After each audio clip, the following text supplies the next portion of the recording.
Saya sudah berdoa 5 bulan, tapi kenapa tidak dikabulkan sama Allah? Mau protes. Rupanya apa doa itu? Ya Allah, kalau tanahku laku, aku mau berangkat umroh. Setelah saya selidiki, wajar tanahnya nggak laku. Orang tanah kebun. Suratnya nggak ada. Jadi ini bukan kesalahan pada doa, kesalahan pada administrasi. Ilahi nas tulil firdausi ahla.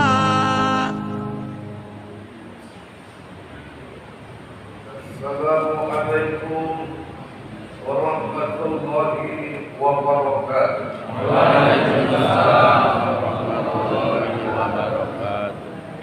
Hamdan wa syukran lillah, salatan wa salaman ala Rasulillah sallallahu ala sayyidina wa maulana Muhammad ibn Abdullah, amma ba'du. Bapak Ketua Forum Komunikasi Silaturahim Masjid Mushola Kecamatan Sugal dan Kutani Baru, Bapak Edro SPD yang sama kita hormati, Bapak Kepala Desa Sementiri, para rekan dai, para ustadz yang berhadir, para pembina dan penasihat forum ini, para bapak, ibu, hadirin wal hadirat yang tidak dapat saya sebutkan satu persatu, semoga kita yang hadir dimuliakan Allah. Panjangkan umur kita, dimurahkan rezeki kita, dan dilunaskan utang-utang.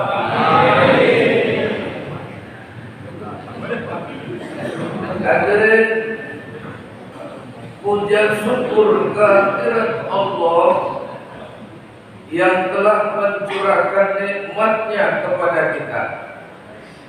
Salawat berantarkan salam kehadiran junjungan Allah, Sang Habibullah, kekasih Allah, Nabi kita Muhammad sallallahu alaihi wasallam. Semoga nantinya kita diakui sebagai umatnya dan mendapatkan syafaat serta pertolongannya.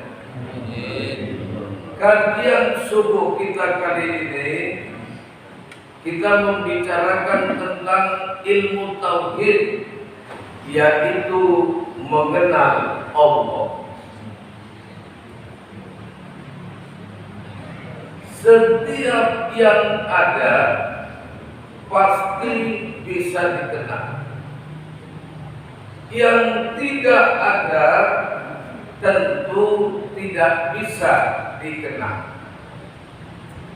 Allah ada, maka Allah bisa dikenal. Lalu bagaimana cara mengenal Allah itu? Tentunya tidak terlepas konteks awal ketika kita beragama, lain dan tidak bukan adalah mengenal akan ketuhanan. Dari situlah muncul kalimat awaluddin ma'rifatullah. Awal agama kamu harus kenal dulu kepada Allah. Maka konteks awaluddin menduduki pria yang sangat esensial dalam ketauhidan. Itu makanya orang-orang tua kita dulu, biar tidak lupa dengan kaji ini, sampai kalimat awaluddin itu dibuat nama anak. Anak pertama lahir laki-laki, dikasih nama Awaluddin. Anak kedua lahir karena dia mengikuti program kabir, berarti inilah terakhir, dikasih nama Abdul-Udin. Rupanya anak ketiga lahir pula, terakhir dikasih nama Salahuddin. Salah-salahan lahir. Dalam istilah ilmu tauhid, mengenal Allah itu ada 3 syaratnya. Pertama, iktikad jajah, yakin yang putus di dalam hati kita bahwa kita tidak pernah mengilahkan ilah yang lain kecuali Allah. Jadi istilah iktikad jajah putus di dalam hati kita. Harga mati. Jadi bukan NKRI saja yang sama kita harga mati.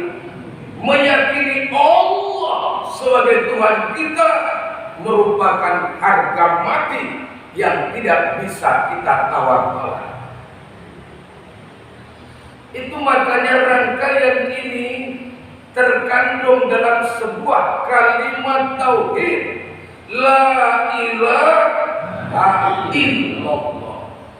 Tidak ada Tuhan kecuali Allah. Tapi kalau ini diartikan secara harafiah, orang banyak salah paham. Karena kalau arti la ilaha illallah, tidak ada Tuhan kecuali Allah, berarti Tuhan gak ada, yang ada Allah. Bukan begitu pemikiran. Maka kalau kita pertal kalimat ini, la-nya itu kan la nafi, la yang menidakkan. Ilahnya manti, yang ditiadakan. Ilah isbat, yang menetapkan. Kemudian Allah itu jadi musbat, yang ditetapkan. Jadi kalau kita akan melihat kondisi pengertian makna kalimat itu, kita akan definisikan apa itu Tuhan, apa itu Allah. Karena banyak orang yang berpaham kita orang Islam nggak boleh nyebut Tuhan, sebutan kita Allah. Karena kalau orang-orang di luar Islam pun menyebut yang disembahnya itu Tuhan, bukan begitu. Sama dengan istilah bahasa kita. Kita orang Islam gak boleh ngomong sembahyang, kita sholat. Karena sembahyang itu berasal dari kata sembah dan diam. Membicarakan segala sesuatu itu kembalikan kepada takrif dan definisinya. Sembahyang itu bahasa Indonesia, sholat itu bahasa Arab. Apa makna pengertian sembahyang dengan sholat? Sama. Tapi definisi daripada sembahyang dan sholat itu apa? Lihat Fathul Mu'in. Apa kata Fathul Mu'in di sana? Sembahyang itu hiya syar'an aqwalun wa af'alun. Menurut syariat, sholat itu adalah beberapa perkataan dan beberapa perbuatan. Muftatahatun bit takbir, diawali dengan takbir. Muftatamatun bit taslim, diakhiri dengan salam. Jadi artinya kalau tidak diawali dengan takbir dan tidak diakhiri dengan salam, bukan sembahyang itu namanya. Menurut pemahaman perspektif Islam. Lalu kalau kita kembali tadi, apa itu Tuhan? Apa itu Allah? Tuhan itu pengertiannya mustaghniun an kulli ma siwahu wa muttaqirun ilaihi kullu ma ada. Tuhan itu adalah zat yang maha kaya dari seluruh alam ini, di mana seluruh alam ini berhajat kepada. Itulah Tuhan. Allah ismul zat, nama daripada zat Tuhan. Kalau begitu arti la ilaha illallah itu apa? Maksudnya adalah ketika kita mengucapkan kalimat itu, arti la ilaha illallah, tidak ada Tuhan. Tuhan yang mana? Yang kalau dia tidak kaya dari seluruh alam ini, yang kalau tidak semua makhluk berhajat kepadanya, maka itu tak pantas disebut Tuhan. Yang pantas disebut Tuhan kalau dia kaya dari seluruh alam ini, kalau setiap makhluk berhajat kepadanya. Illallah, itulah Tuhan Allah, yang dia maha kaya dari seluruh alam ini. Dan saking kayanya, Allah tidak pernah mengambil keuntungan bagi setiap makhluknya. Makanya kalau istilahnya kita demon, gak usah sholat semua, Tuhan Allah tetap Tuhan, gak pernah turun dari jabatan. Ramadan kita demon, gak puasa Ramadan semua, Allah tetap Allah, karena dia tidak berhajat dari perbuatan makhluknya. Itulah kayanya Allah. Maka kalau Bapak Ibu berdoa, misalnya doa tak terkabulkan atau belum dikabulkan, jangan ancam sama Allah. Kadang-kadang ada yang ancam, ya Allah, 3 bulan aku berdoa kepadamu, tapi belum kau kabulkan juga. Oke lah kalau begitu. Mungkin besok maghrib aku gagak sembahyang lagi, ya Allah. Pikir dia terus Allah kecarian. Siang ini biasa sembahyang kok gak kelihatan ya. Allah maha kaya. Allah tidak membutuhkan dari perbuatan makhluk. Makanya semalam ada ibu-ibu datang sama saya, Ustaz, saya sudah berdoa 5 bulan, tapi kenapa tidak dikabulkan sama Allah? Mau protes. Rupanya apa doa itu? Ya Allah, kalau tanahku laku, aku mau berangkat umroh. Setelah saya selidiki, wajar tanahnya nggak laku, orang tanah kebun. Suratnya nggak ada. Jadi ini bukan kesalahan pada doa, kesalahan pada administrasi. Itu kesalahan.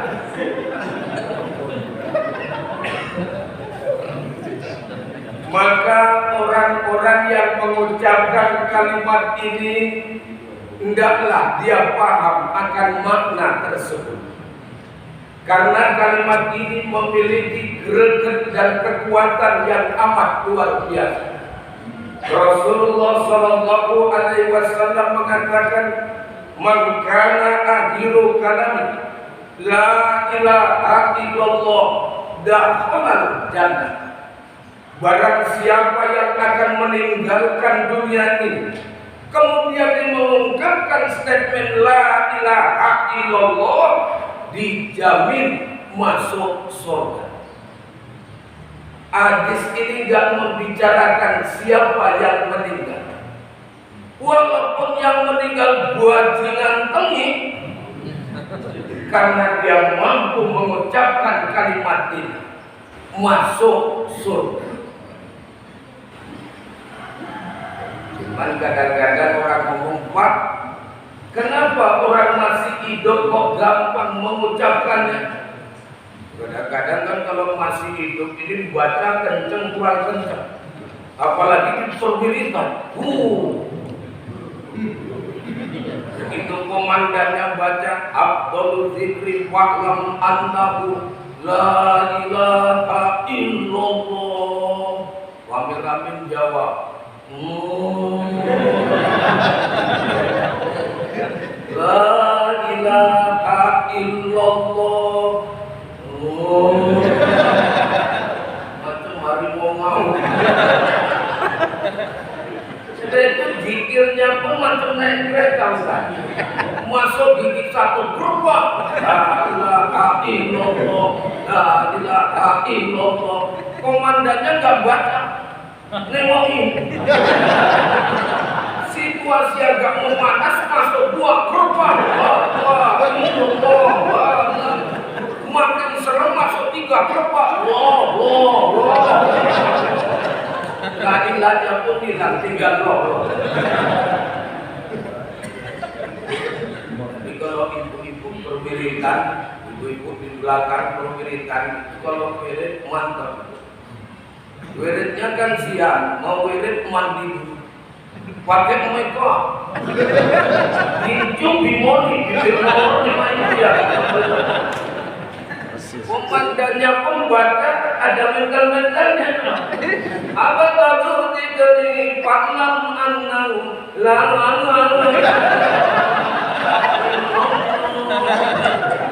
ibu-ibu tadi gitunya udah tebel pun jawabnya hati-hati. Karena kalau dijawab ayo tak rusak. Selain jawabnya tuh bibirnya agak jontor sih.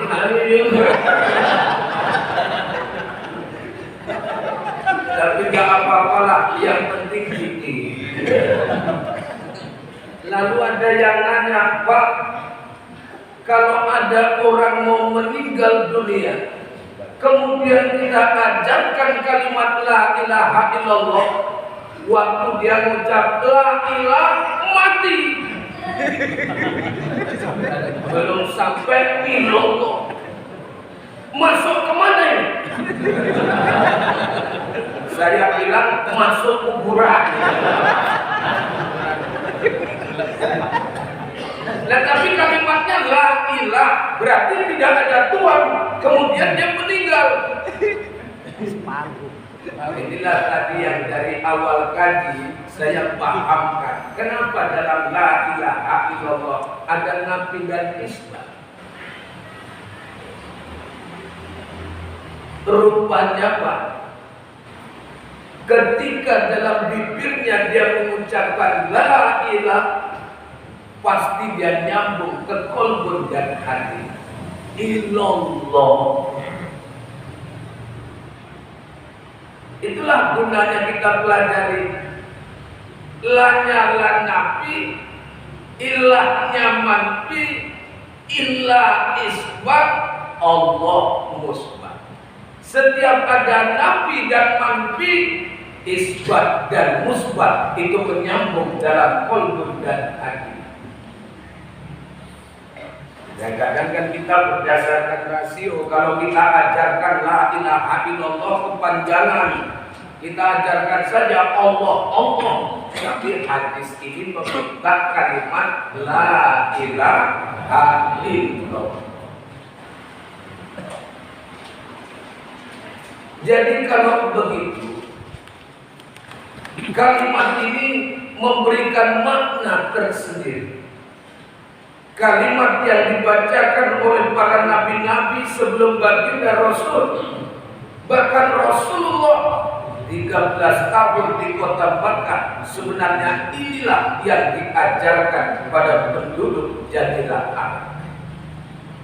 Dan keistimewaannya lagi, tidak akan pernah terjadi kiamat selagi penduduk bumi ini masih mengucapkan dan menyebut kalimat la ilaha illallah atau kalimat Allah, Allah saja.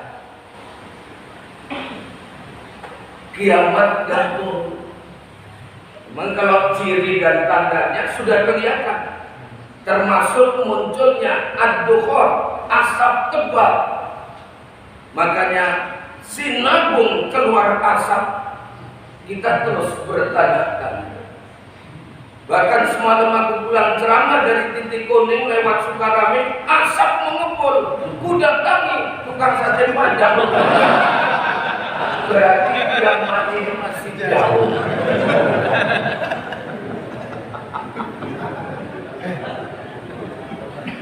Nah, mengucapkan zikir itu pun macam-macam. La ilaha illallah ini zikir syariat.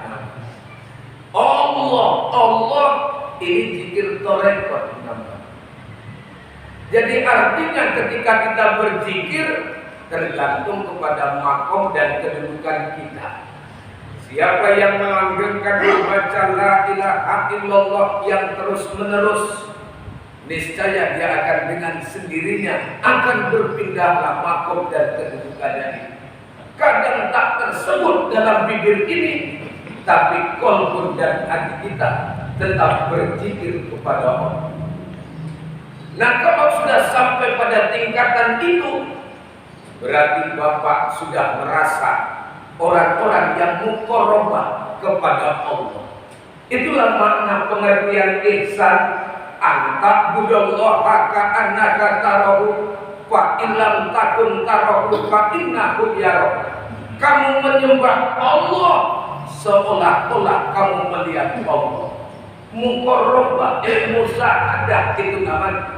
Dan kalaupun kamu tidak melihat Allah, Allah yang melihat kamu. Merasa diri selalu diawasi oleh Allah.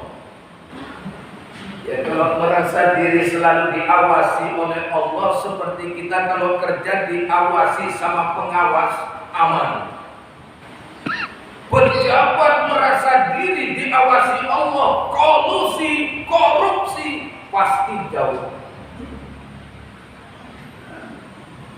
Makanya hari ini kan orang semakin kasus itu terjadi, malam besok nyusul, seolah-olah orang nggak takut dengan istilah korupsi.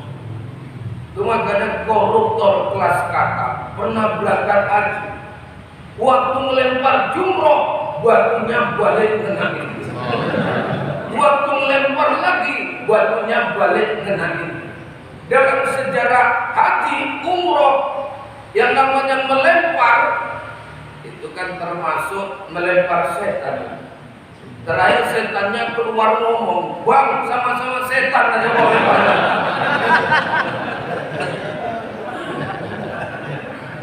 Nah, jadi kalau begitu, merasalah dulu diri kita ini diawasi oleh Allah.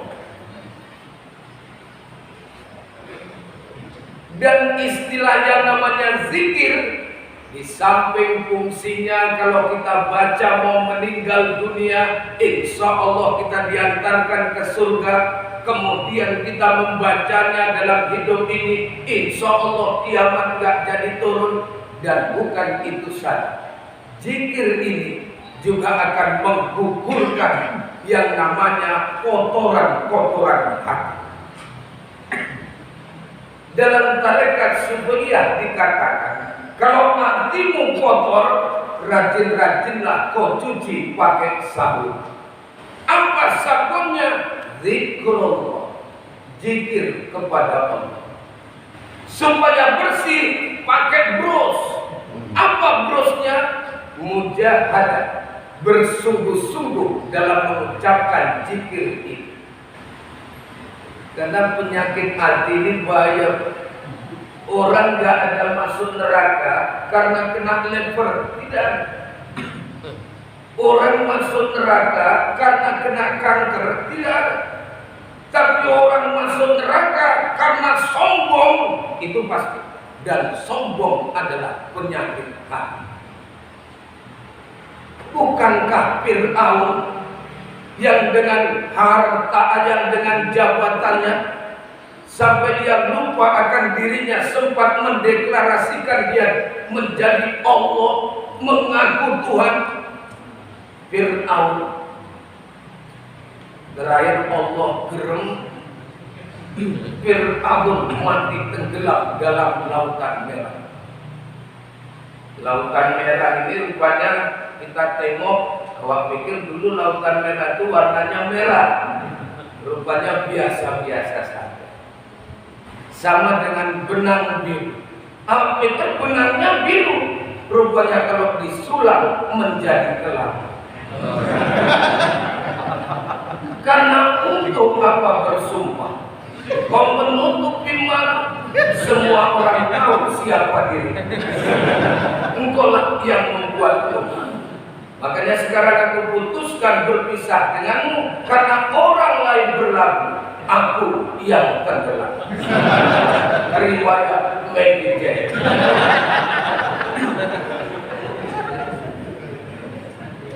Jadi harga mati. Fokuskan kita, iktikadkan kita bahwa kita sekali lagi tidak akan pernah mengilahkan ilah yang lain kecuali Allah.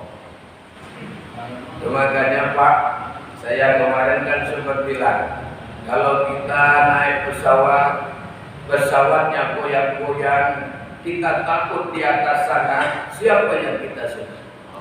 Allah.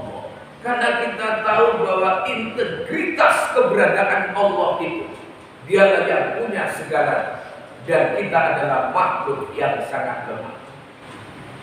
Itu makanya Rusia ini kan negara komunis, tidak bertuhan.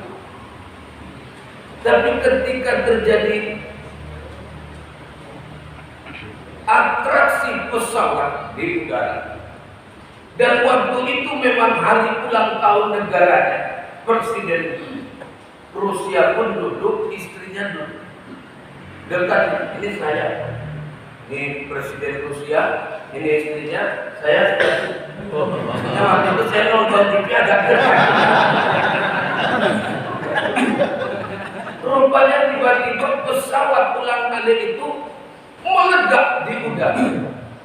Istri Presiden Rusia langsung berkata, "Oh my God, kok menyebut nama Tuhan?" Katanya ateis, katanya tidak bertuhan. Begitulah kalau kita mau gali sebenarnya secara kefitrahan, manusia tidak terlepas untuk bertuhan. Cuman Tuhan yang mana? Inilah yang kita dudukkan supaya kita bisa memahamkan hakikat Tuhan yang sebenarnya. Pertama, intikan jajar, yakin yang putus, dan itu tertuang dalam kalimat thayyibah, la ilaha illallah. Tidak ada Tuhan yang dia kalau tidak kaya dari seluruh alam ini, yang kalau tidak semua makhluk berhajat kepadanya, itu bukan Tuhan namanya. Tapi yang dia kaya, semua makhluk berhajat kepadanya, illallah. Itulah yang kita tetapkan, hanya Tuhan Allah. Satu.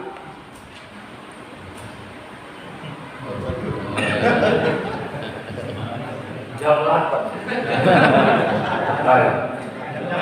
Jam 1. Ya kita seperti biasa lah Pak, gak usah lama-lama, setengah 12 selesai. Yang kedua, muwafaqah pada yang hak. Tuhan yang kita maksud, Allah yang kita maksud, yang sesuai dengan kebenaran. Mana itu? Surat Al-Ikhlas. Qul huwallahu ahad. Katakanlah bahwa Allah itu esa. Maka menurut tauhid kita, yang dia tidak esa, yang dia tidak satu, bukan Tuhan namanya. Makanya kalau kita sholat begitu tahiyat awal atau tahiyat akhir pasti ada nunjuk. Dan memang sunat hukumnya kalau kita yang paham Syafi'i, sebelum nunjuk sudah dipersiapkan. Posisi tangan seperti ini. Kapan ini telunjuk-nunjuk? Waktu kita mengucapkan kalimat illa asyhadu alla ilaha illallah. Waktu ilangan kan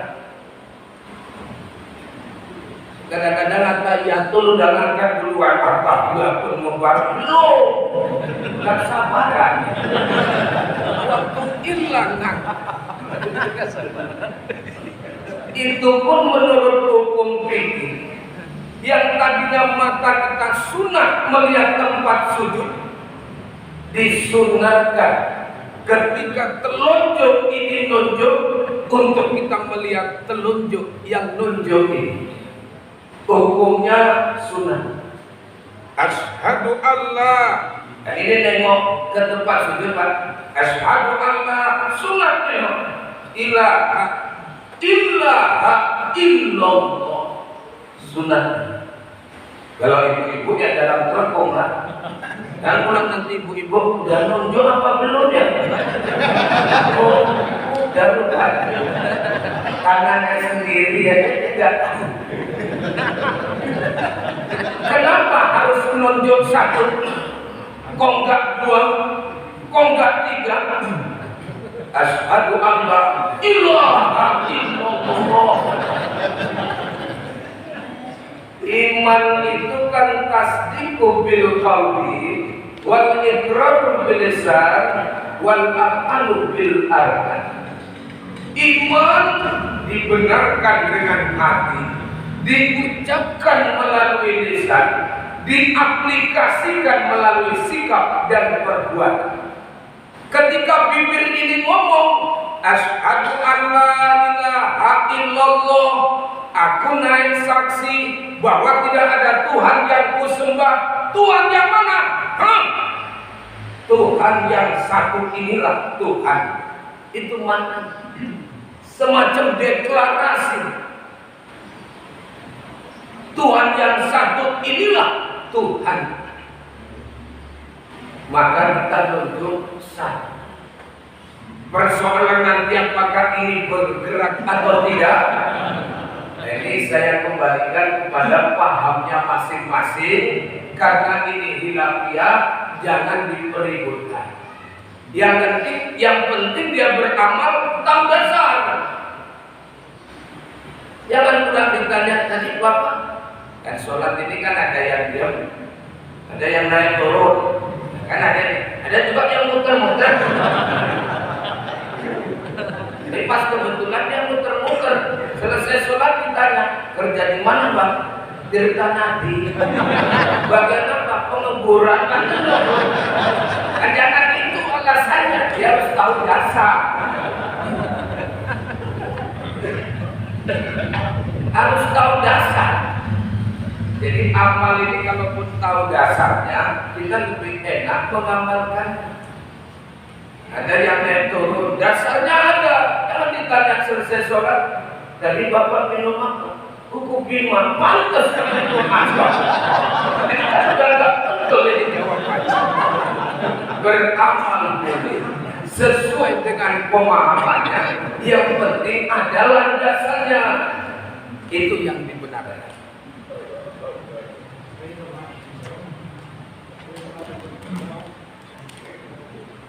Muwafaqat pada yang hak. Itulah yang tertuang dalam surat Al-Ikhlas. Qul huwallahu ahad. Katakanlah ya Muhammad, Allah itu esa. Tapi kalau di perwiritan kayaknya ini perlu ada semacam pengajian Al-Quran juga, Ustaz. Makrasnya ini. Kadang-kadang di masyarakat membedakan huruf qaf dengan kaf sama. Padahal kalau ketika kita membacanya berbeda, mengandung arti yang berbeda. Qaf, qul artinya katakan. Qul makanlah. Udah jauh. Jadi kalau Bapak membacanya pakai huruf kaf, qul huwallahu ahad. Artinya bukan katakanlah ya Muhammad, makanlah ya Muhammad. Allah itu esa. Nabi Muhammad suruh makan Allah. Ini makanya perlu nanti diluruskan, walaupun kita nggak terlalu paseh kali, minimal kena. Jangan sampai terlalu dipasehkan pun buat ngeri juga tuh Pak. Paseh-pasehkan, kan ada yang baca ihdinas siratal mustaqim, kan cukup ihdinas siratal mustaqim. Ini enggak ihdinas sampai retak mesti. Enggak harus seperti itu. Yang penting masuk itu aja. Nah yang ketiga, pakai dalil. Apa dalilnya? Segala sesuatu yang ada pasti ada yang mengadakan. Mustahil tidak masuk akal. Dia itu ada tapi tidak ada yang mengadakan. Itu logika. Segala sesuatu yang ada pasti ada yang mengadakan. Kalau dia tidak ada, berarti memang tidak ada yang mengadakan. Kenapa ada teh manis di depan saya? Karena ada yang mengadakan. Masuk akal. Kenapa ada teh putih? Karena ada yang mengadakan. Kenapa susu nggak ada? Karena nggak ada yang logika. Makanya kalau kita ditanya Tuhan orang Islam ini memang nggak kelihatan, tapi bisa ditunjukkan adanya dengan apa? Ada yang diciptakan. Maka kalau Bapak ditanya, Bapak agamanya apa? Islam. Tuhan Bapak siapa? Allah. Bapak yakin adanya Allah? Yakin. Apa buktinya? Adanya langit dan bumi menunjukkan adanya Allah. Dia nanya lagi, ada apa lagi Pak? Adanya makhluk tumbuhan menunjukkan adanya Allah. Dia nanya lagi, ada apa lagi Pak? Adanya makhluk hewan menunjukkan adanya Allah. Terus nanya, ada apa lagi Pak? Kasih jawaban terakhir. Adanya moncongmu menunjukkan adanya Allah. Dan insya Allah nggak nanya lagi.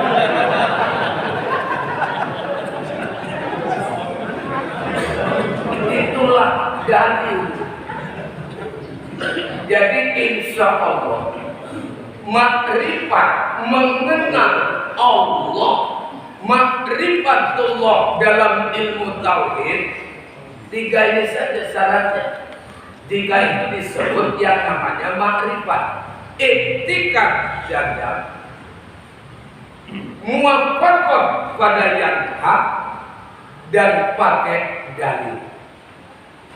Tapi kalau dalam ilmu tauhid perspektif Ahlus Sunnah wal Jamaah, untuk mengenal Allah pertama, kenalilah namanya. Maka nama Allah ada Asmaul Husna 99 nama. Makanya kalau kita berdoa dianjurkan menggunakan nama ini. Misalnya Bapak kepingin supaya dikasihi orang, banyak baca Ar-Rahman, ya kan? Maha Pengasih, banyak baca. Ibu-ibu misalnya sulit rezeki, banyak baca Ya Rojak 1000 kali minimal satu. Ya Rojak, Ya Rojak, Ya Rojak, Ya Rojak. Yang itu tetap jangan diganti Bang Rojak, Bang Rojak. Wah, itu membuka luka lama.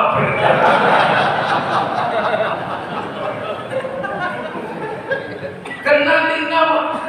Tapi kalau kita kenal nama saja nggak cukup. Karena berapa banyak orang disuruh nyari daun sirih yang terambilnya daun merica. Kenapa? Karena dia tak tahu sifat, dia cuma kenal nama saja. Sama dengan kita Pak, kadang-kadang kalau ini, tolong Bang, aku aja bagi baca Indonesia. Kok aku hadiahmu?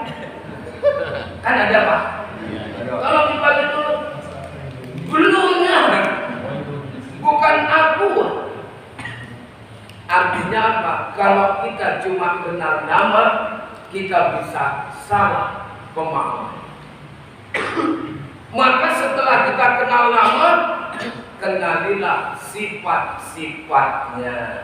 Maka dianjurkanlah kita mengaji tentang sifat-sifat Allah. Walaupun sifat Allah itu sangat banyak, tapi ada ulama kita, Abul Hasan Al-As'ari, Abul Mansur Al-Maturidi, dialah yang memformat supaya orang awam ini mudah memahamkan sifat Allah yang banyak itu, dirangkumlah sifat itu jadi 20 sifat. Inilah yang kalau di kampung-kampung ngaji sifat 20.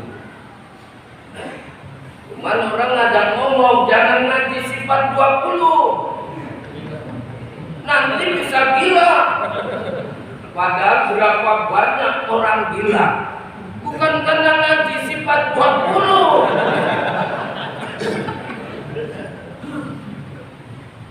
Karena ikut pilkada yang kemarin.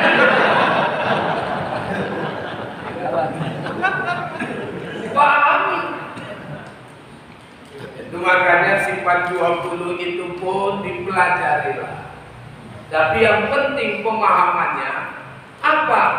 Realisasi yang bisa kita tunjukkan setelah kita mempelajari kaji sifat 20.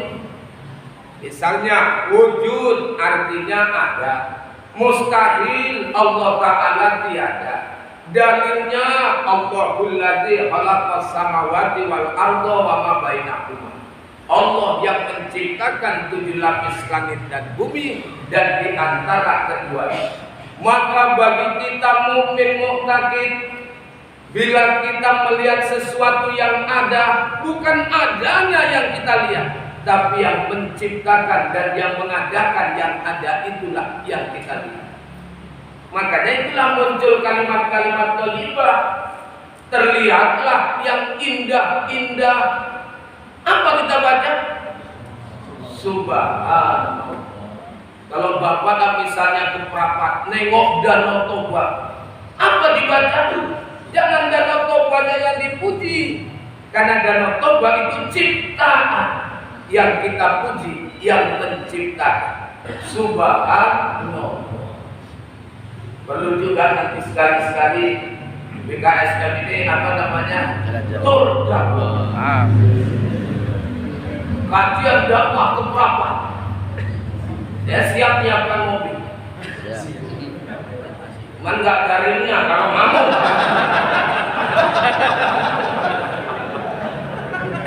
Subhanallah, melihat yang indah-indah.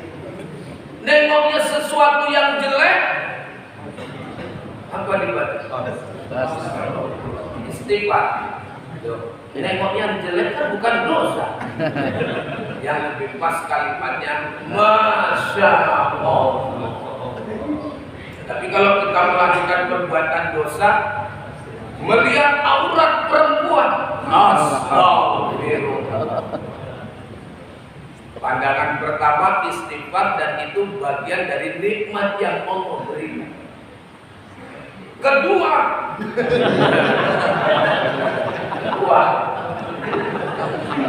masih bertanya Pak, Masya Allah. Ini sudah jatuh pandangan laknat. Kalau ketiga kita melihatnya, apalagi nyebut alhamdulillah, sudah kategori maksiat. Jadi rupanya sebutan-sebutan ini bermakna. Itulah kalimat thayyibah yang lahir ketika kita melihat bukan sesuatunya yang kita lihat, tapi adalah yang menciptakan yang kejadian ini. Jadi hidup ini serasa nggak perlu emosional. Itu makanya setelah tauhidul sifat kan ada tauhidul af'al untuk mengenal Allah dengan perbuatan yang terjadi di dunia ini semua adalah atas izin dan kehendak Allah. Idza arada syai'an an yaqula lahu kun fayakun. Kalau Allah berkehendak, apa yang enggak terjadi? Dan tidak ada satu apapun yang tergerak di bumi ini kecuali izin Allah. Terjadi tabrakan, anak kita pula yang tertabrak, sudah tidak perlu marah. Kenapa? Ini afalnya Allah. Kembalikan ke Allah. Seperti yang saya bilang, mobil saya ditabrak dari belakang ke depan. Saya usahakan enggak. Memang inilah dari Allah. Apalagi saya tengok yang nabrak perempuan, tambah gak marah saya memang. Sekarang nomor HP-nya ada sama saya. Ini perbuatan Allah. Makanya kalimat-kalimat thayyibah itu tengok yang cantik, yang penuh dengan kenikmatan, subhanallah. Tetangga rumahnya kebakaran, masya Allah. Jangan dibaca tetangga rumahnya kebakaran, inna lillahi wa inna ilaihi raji'un. Tetangganya pun keluar. Kau pikir aku sudah mati? Baca kalimat ini. Nah, maka di awam ini kan kalimat ini tak paham, maka cukup masya Allah. Tapi kalau rumah tetangga kebakaran, bapak baca alhamdulillah, berarti bapaklah pelaku kebakaran. Tidak jauh-jauh. Baru berikutnya mengenal sifat Allah ini yang 20 sifat. Nanti yang 20 ini ada dibagi kepada 4. Ada nafsiyah, ada salbiyah, ada ma'ani, ada maknawiyah. Kemudian dari yang 20 ini juga ada mengandung makna ta'alluq, inkisab, ta'alluq yang namanya dolalah. Ta'alluqnya itu nyata pada sesuatu yang mungkin atau yang tidak mungkin. Itu makanya segala Allah menciptakan sesuatu di dunia ini, tengok hukumnya. Dia ada wajib, ada mustahil, dan ada hukum harus. Itu kita harus paham. Misalnya gini, Allah Ta'ala itu maha kuasa. Kuasa. Kalau Allah Ta'ala itu maha kuasa, mampukah Allah mengadakan anaknya? Jangan terus dia berkuasa yang mampu ini. Hati-hati jawabnya. Jawabannya apa? Mustahil. Tidak masuk akal kalau Allah memperbuat itu, karena itu menyalahi akan keesaan. Jawabannya mustahil. Suami istri nikah, biasa ada anak, ada juga yang tak ada anak. Apalah hukumnya Allah Ta'ala mengadakan anak atau tidak ada itu? Hukumnya bukan wajib. Karena kalau wajib setiap yang suami istri harus ada anaknya. Tapi karena ada suami istri tak ada anak, maka hukumnya harus bagi Allah. Kalau Allah mau, jadi. Kalau Allah tak mau, tak jadi. Sama dengan istilah ini kalimat tauhid, beda kajian syariat Pak. Kalau kajian syariat, orang beramal ibadah, taat ibadahnya mati masuk surga. Kemudian kalau orang yang maksiat, kemudian dia mati masuk neraka. Ini kajian syariat. Kalau kajian hakikat, kajian tauhid, ini buajingan tengi. Udah buajingan tengi lagi. Maksiatnya luar biasa. Rupanya udah mati, dimasukkan sama Allah ke surga, bukan ke neraka. Apalah hukumnya menurut kaji tauhid Allah masukkan dia ke surga? Harus hukum. Artinya apa? Allah punya hak prerogatif yang tidak bisa dicampuri oleh siapa. Kalau memasukkan ke surga, kenapa Pak? Mau demon, silakan. Hak prerogatif Allah. Ini kalau di tembung selalu dibahas kaki ini seperti ini Pak. Kalau bapak punya ayam 3 biji, 3 ekor. Yang 1 ekor bapak jual, yang 1 ekor bapak sembelih, yang 1 ekor bapak sedekahkan sama tetangga. Misalnya kalau ayam tadi nuntut, kenapa pak saya dijual? Kenapa pak saya disembelih? Kenapa pak saya kok disedekahkan sama orang? Kira-kira kalau ayam itu ngomong gitu, bapak menjawabnya,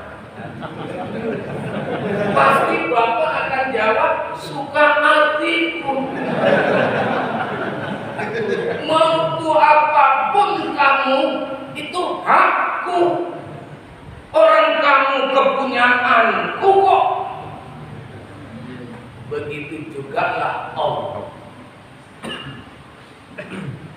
Manakah menurut kajian hakikat beda dengan gadis saya. Taatnya minta ampun, ibadahnya tekun, mati sama Allah dimasukkan neraka. Kenapa? Cuman jangan terus bapak putus asa. Terus bapak ngomong percuma selama ini kita beramal. Kalau ujungnya seperti itu, ini gaji sekedar mendudukkan, begitulah Allah punya hak prerogatif. Karena bukan apa, ketika seseorang itu masuk neraka, ini preman kelas kakap masuk neraka, Allah pun masih sayang. Coba buka buku catatan, ada nggak dia berbuat baik? Oh nggak ada ya Allah, terus. Coba buka lagi, mungkin ada yang pernah dibuat. Tengok, oh waktu dia maulid, pernah ngikutin maulid. Pas acara makan ustaz, dia ikut. Dia makan bersama ustaz. Kata Allah, itu kebaikan. Keluarkan dia dari neraka karena dia sudah makan bersama ustaz.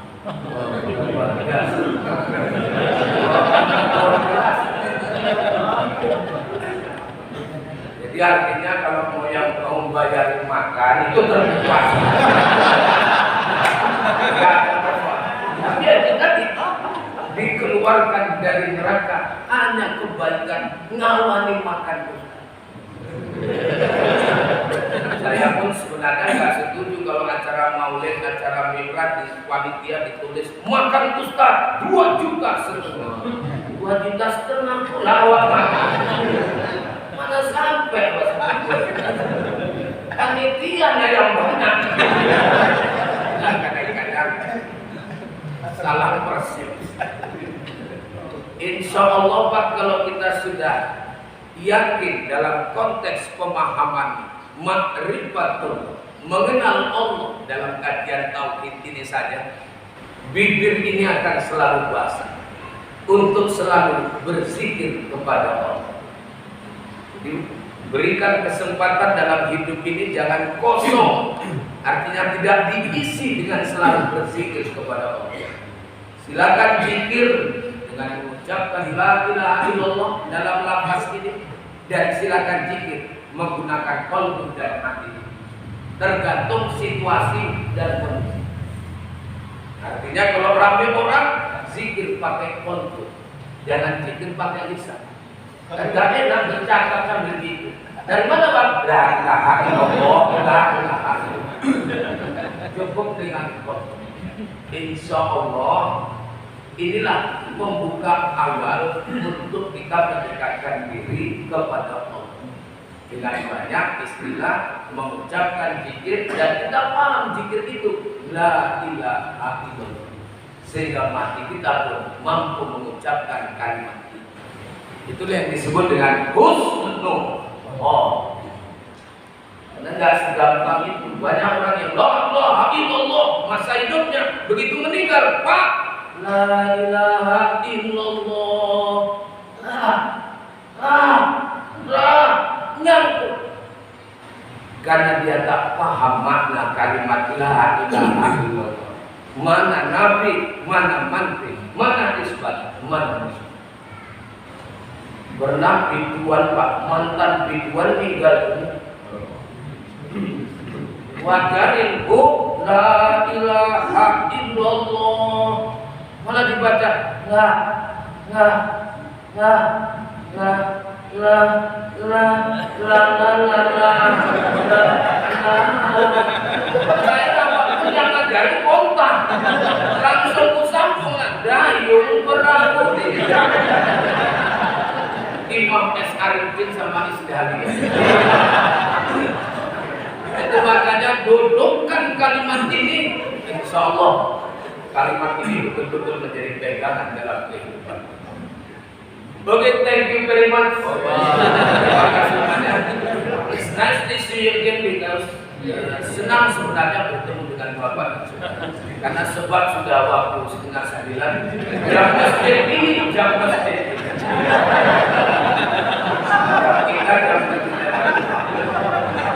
Terima kasih banyak, terima kasih kepada ketua, kepada pengurus, kepada Bapak Ibu.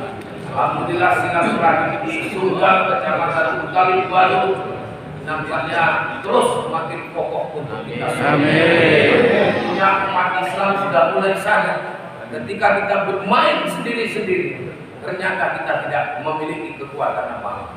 Tapi ketika kita kompak, kita kuat. Dengan kuat kita akan menjadi besar. Dengan besar kita akan siap mengantarkan saudara-saudara kita menjadi apapun kita. Saya kepingin kalau bisa dewan diduduki oleh orang-orang yang ngerti agama, orang-orang yang memang punya kapasitas dulu. Sekarang ini kita nggak mau mengikut ke sana. Terakhir banyak orang-orang yang tidak bertanggung jawab, apalagi orang yang kadang tidak menguntungkan bagi kepentingan kita umat Islam. Jadi saya kasih tahu bentuknya begitulah kebersamaan dan kekompakan harus kita jaga. Mudah-mudahan ini sudah terus antusias ini saja untuk mengikuti ini.